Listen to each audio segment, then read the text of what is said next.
So since I've been fighting traction and trying to get those 60-foot times down, I started looking and talking to people, and we were looking at how the front end was rising, and we knew that was a problem, and I just never really thought about it. I always was planning on doing coilovers when I do the front half. I'd like to tube the front and do that. So I was just gonna do it all at the same time, but with the way it's lifted and unloading the truck, I really think it could use some double adjustable shocks, and if I'm gonna do that, I might as well just do the whole coilover setup. So I'm just going to order those and get them in, and we're gonna get started on that. I may end up redoing the upper mounts or something once I tube the front, but this way we'll be able to really adjust the front end. And then once the front end is adjustable, we can tune it to not lift, because if you look at a lot of the fast trucks, the front end, it doesn't really lift much. They pretty much stay level. So we're gonna do that now. I was gonna go testing, but I figure let's get all the new stuff in, and then we'll go testing and make adjustments after that. You know, there's no point to adjust something and then keep changing things. So try to get the suspension the way it's gonna be, go out, test it, adjust it, and try to get it finalized. So today, what we're gonna start on right now is pulling the half-ton springs out and the shocks and get the wheels off, and maybe start cutting some of these mounts and extra stuff off I'm not gonna need. Kind of depends, it's pretty hot out here, so I'll see how far I wanna go.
All right, little plasma and hammer time later. We got the bottom coil bucket off. Looking ugly. Gonna have to hit this all with the flap disc, but I don't know. I don't really feel like doing that right now. So this might be all I do for tonight. But a pretty good start.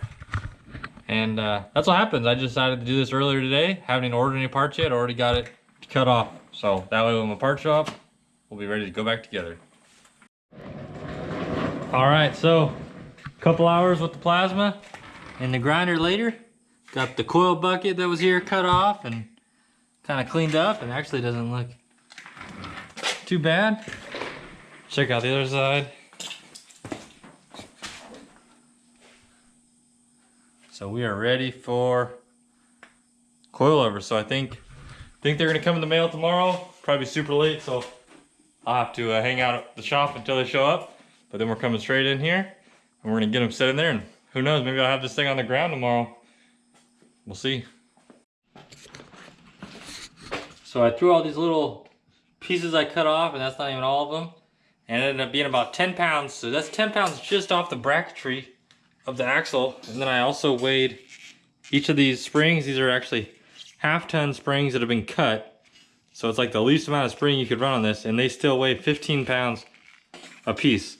So I'm getting rid of 30 plus 10, 40 pounds off the front. I didn't weigh the shocks, I'm gonna be replacing them with the coilover. So 40 pounds off the front.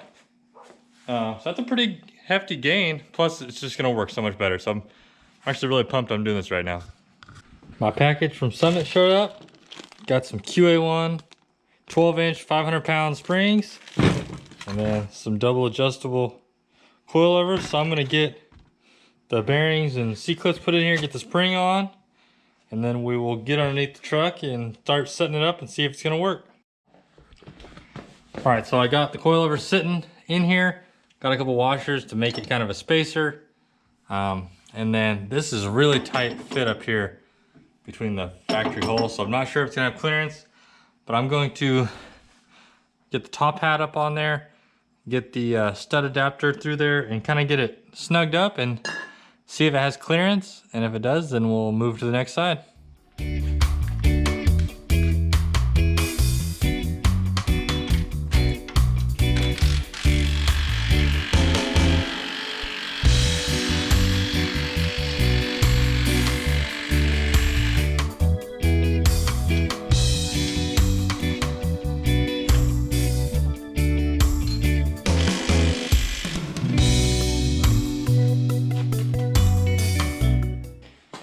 So just like that, the front end of this thing is on coilovers.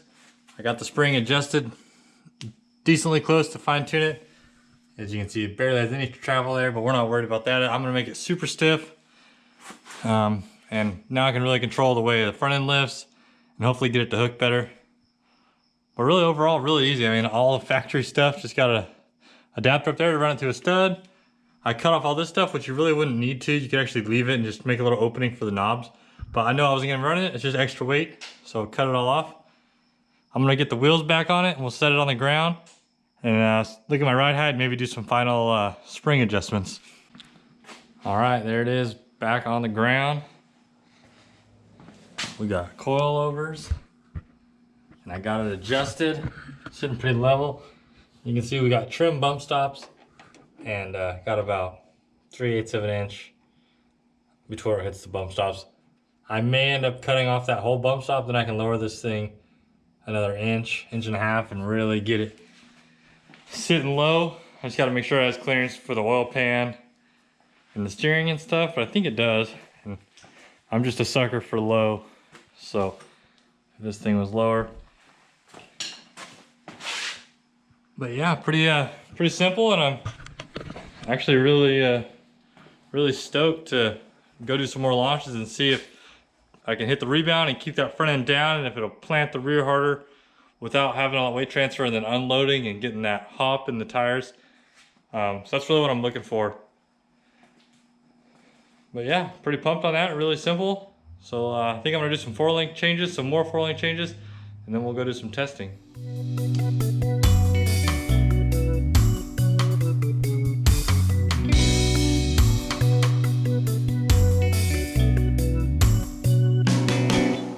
So I'll show you the 4-link changes I made.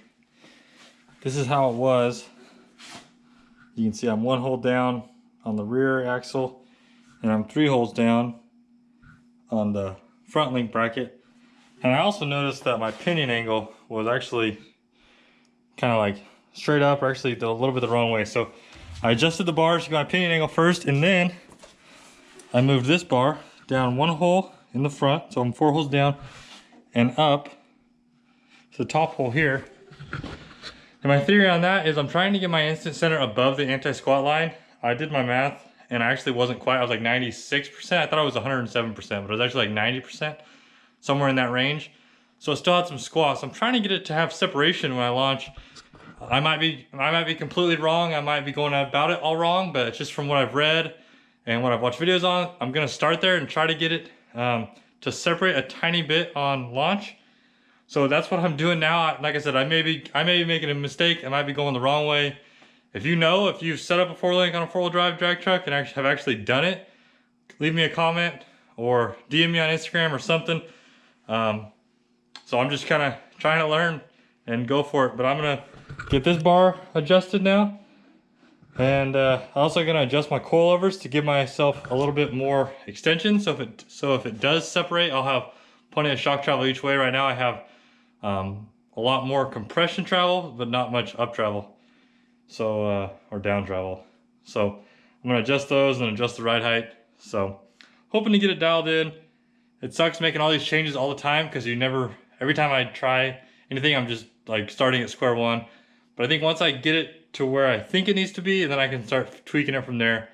But at this point, I just gotta start making these drastic changes, hoping to see what's gonna work and what doesn't. So I'm gonna get this bar changed, and then we'll see what's up after that. So the last suspension change I'm gonna make is gonna be adjusting those coilovers, like I said, but I'm not gonna put that in this video because it's pretty boring. I'll just get that done. Next video, I think we got a couple more things to do before we go make any more test hits. Maybe the catch can. I'm really not worried about that if we're just going to the street, but for sure, upper door latches. So I didn't have upper door latches on it, and I thought, well, we'll see what happens. I saw Rick Fox, he had a picture when he had fiberglass doors, and at the end of the track, they were blowing out. So I thought, well, I'll see if mine do it. And sure enough, when I was making those hits, I looked up and I could see about 3 inches of daylight through here. So I ordered some Tim McCamus upper door latches, so we'll probably put those in. And then we'll be ready to make more hits. So if you like this video, drop a comment down below. If you got some tips on suspension or 4-links, leave a comment about that. Like it, subscribe if you're not already. And We'll see you on the next one.